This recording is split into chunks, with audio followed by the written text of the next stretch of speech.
Good morning বন্ধুরা। প্রচণ্ড গরম, গরমের মধ্যেও রান্না করতে হচ্ছে, কিছু করার নেই, করতেই হবে। তো আজকে করব পনির আর এই যে গুড় দিয়ে আমের চাটনি আর পেয়ারাটা রাখা ছিল, তো পেয়ারাটা আর লিচু নিয়ে এসেছে, ওটা আমার ছেলেকে দিয়ে দেবো। আর এদিকে পনিরটাকে কেটে নিয়ে এরকমভাবে পনিরটা করব। লিচুটাকে আমি জলে ভিজিয়ে রেখেছি, 15-20 মিনিটের মতো জলে ভিজিয়ে রাখতে হবে। আর ভালো মতো ছিলে নিয়ে আর পেয়ারা কেটে আমার ছেলেকে দিয়ে দেবো। 10টা 10:30 বাজে। আর আমি পনিরটাকে কেটে নিয়ে ভালো করে হালকা করে ভেজে নিলাম। আর কাজু কিশমিশ আর পোস্ত আর লঙ্কা পেস্ট করে নিয়েছি, আর ওর মধ্যে একটা টমেটো দেওয়া হয়েছিল, দিয়ে ওটা পেস্ট করে ওর মধ্যে দিয়ে দিল লবণ, হলুদ, আর দিয়েছিলাম ধনেপাতা, দিয়ে ভালো মতো করে মশলাটাকে ভালো মতো কষানো হলো। কষিয়ে নিয়ে ওর মধ্যে দিয়ে দেওয়া হলো পনিরটা দিয়ে অল্প মানে প্রথমে একটু জল দিতে হবে হালকা, তারপরে দিয়ে দিতে হবে পনির দিয়ে সুন্দর করে নেড়ে আর একটু শুকনো শুকনো করে নামিয়ে নিতে হবে। তো পনির রেসিপি হয়ে গেল। তারপরে নিয়ে এসেছিল মাছের ডিম।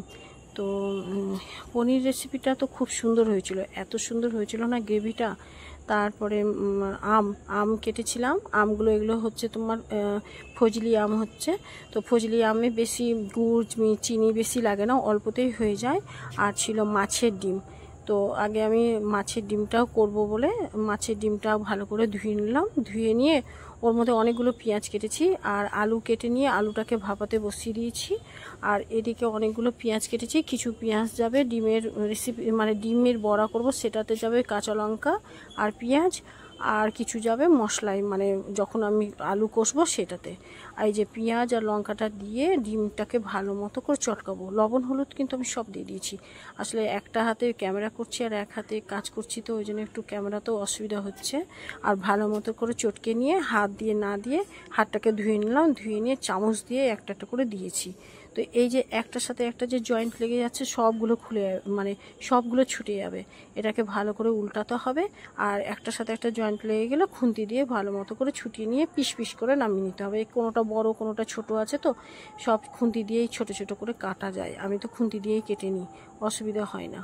তারপরে খুন্তি দিয়ে আমি কেটে নিলাম। আর আলুটাকে সেদ্ধ করে রেখেছিলাম, সেটাকে আমি একটু মশলা কষিয়ে মানে ভালো মতো কষাতে হবে। আর এই যে ডিমটাকে আমি ভেজে রেখেছি, যে এই যে দেখেন কি সুন্দর ছোট ছোট করে হয়েছে। আর তখনও অনেক বড় বড় ছিল, আমি খুন্তি দিয়ে কেটে নিয়েছি। আর মশলাটাকে ভালো করে কষালাম অল্প তেলে, বেশি তেল না দিলেও চলবে, আমি এখন অল্প তেলই ইউজ করি। আর জল দিয়ে দিলাম, আর ওর মধ্যে দিয়ে দেবো ডিমগুলো ভেজে রেখেছিলাম। জলটা একটু ফুটে আসবে তখন, জলটা তো ফুটেনি, জলটা এখনই দিলাম। তারপরে জল ফুটে এলো আর ডিমটাকে দিয়ে ভালো মতো করে নেড়ে দিলাম। এটাকেও বেশ ভালো করে ফুটাতে হবে, ফুটিয়ে একটু শুকনো শুকনো টাইপের, যেহেতু ডাল হয়েছে এটা